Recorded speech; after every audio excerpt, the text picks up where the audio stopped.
Assalamualaikum warahmatullahi wabarakatuh.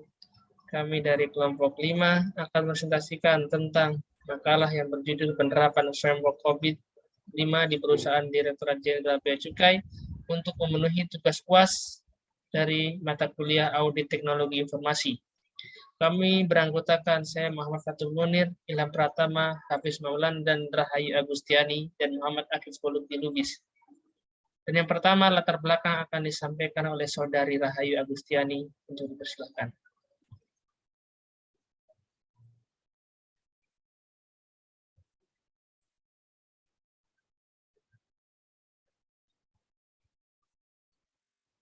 Latar belakang sistem informasi merupakan dasar bagi jalannya bisnis saat ini di banyak industri. Kelangsungan hidup perusahaan sangatlah sulit tanpa penggunaan luas dari teknologi informasi. Sistem informasi menjadi lebih penting dalam membantu jalannya perusahaan dalam ekonomi global.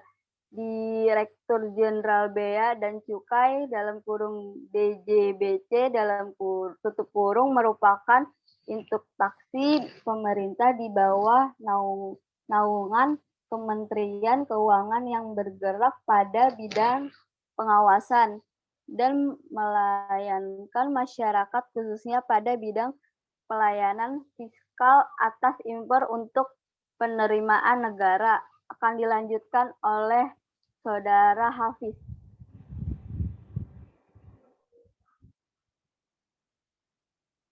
Tujuan penyelenggaraan pemerintahan dengan memperhatikan efisiensi penggunaan sumber daya dan pengelolaan risiko terkait dengannya dipandang sebagai solusi bagi permasalahan tersebut dan saat ini telah menjadi prioritas manajemen di banyak organisasi sebagai unsur penentu keberhasilan TI di dalam organisasi.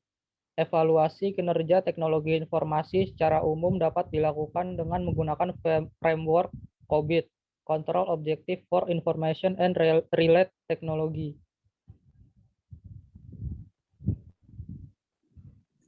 Dan akan dilanjutkan oleh Saudara Lubis. Saudara Lubis dipersilakan.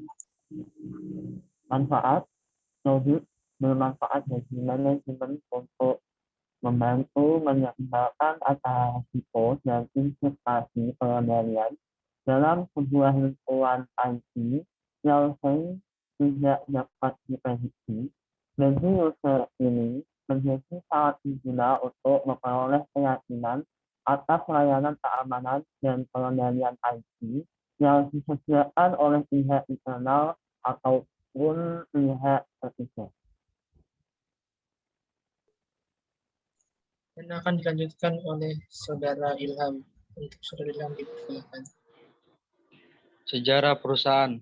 Direktorat Jenderal Bea dan Cukai adalah sebuah lembaga yang berdiri di bawah Kementerian Keuangan Indonesia dan sebagaimana melakukan pengawasan dan pelayanan. Direktorat Jenderal Bea dan Cukai berada di bawah dan tanggung jawab kepada Menteri Keuangan dan dipimpin oleh Direktur Jenderal dan Bea Cukai. Direktorat Jenderal dan Bea Cukai mempunyai tugas menyelenggarakan perumusan dan pelaksanaan kebijakan di bidang penguasaan, penegakan hukum, pelayanan, dan optimalisasi penerimaan negara di bidang kepabean dan cukai. Sejarah COVID.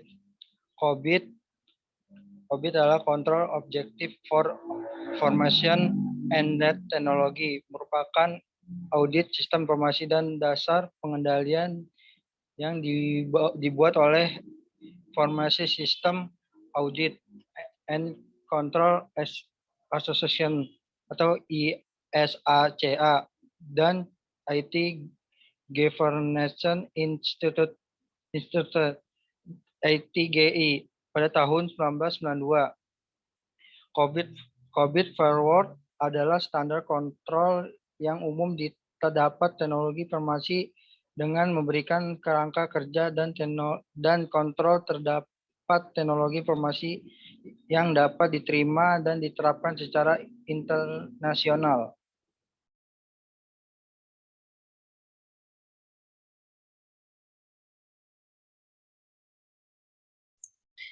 Selanjutnya, penerapan framework COVID di Direktorat Jenderal Pajak dan Bea Cukai. Pada tahap pembahasan, yaitu pertama, mengidentifikasi tujuan strategis dari Direktorat Jenderal Bea dan Cukai, merupakan tujuan strategis DJBC yang merupakan fungsi utama dari DJBC. Yang pertama, meningkatkan pertumbuhan industri dalam negeri melalui pemberian fasilitas di bidang kepabeaan dan cukai yang tepat sasaran. Yang kedua, mewujudkan iklim usaha dan investasi yang kondusif dan memperlancar logistik impor dan ekspor melalui penyederhanaan prosedur bea dan cukai serta penerapan sistem manajemen risiko yang handal. Yang ketiga, melindungi masyarakat, industri dalam negeri, dan kepentingan nasional melalui pengawasan dan pencegahan masuknya barang impor dan keluarnya barang ekspor yang berdampak negatif dan berbahaya yang dilarang dibatasi oleh regulasi. Selanjutnya akan disampaikan oleh Saudara Hafiz. Penerapan framework di Direktorat Jenderal Pajak dan Bea Cukai pada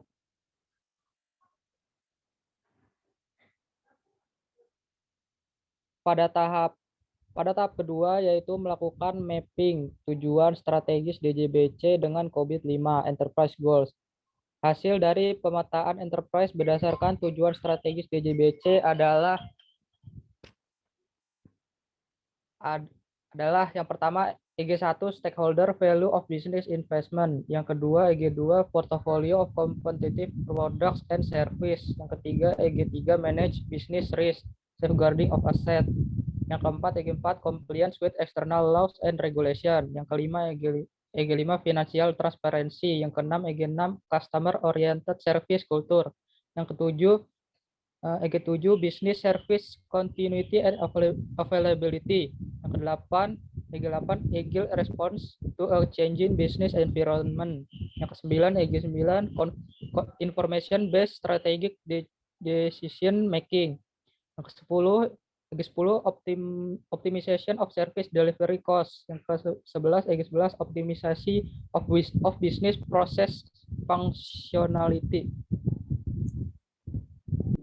Selanjutnya, penerapan framework COVID di Direktorat Jenderal Pajak dan Bea Cukai.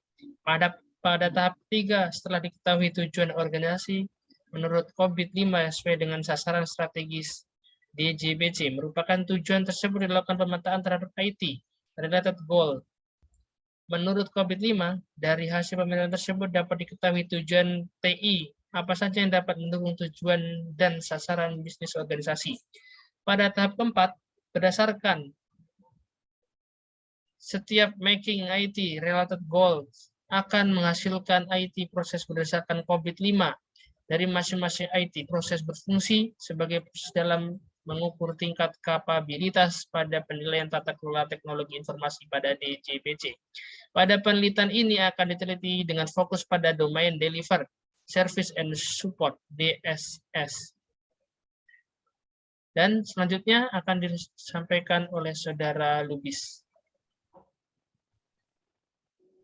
Berdasarkan kesimpulan, audit tata kelola IT yang dilakukan pada Direktorat Jenderal Bea Cukai menggunakan COVID-5 domain DSS Delivery Service and Support, maka kesimpulannya adalah level ability keseluruhan yang diperoleh berdasarkan keseluruhan rata-rata adalah 2. Yang berarti sebagian besar aktivitas pada domain DSS untuk Direktorat Jenderal Bea Cukai telah diimplementasikan secara teratur, mendapat perencanaan dan dimonitor dengan baik. Hasil-hasilnya dikelola dengan baik dengan menentukan equipment-nya dan mendokumentasikannya.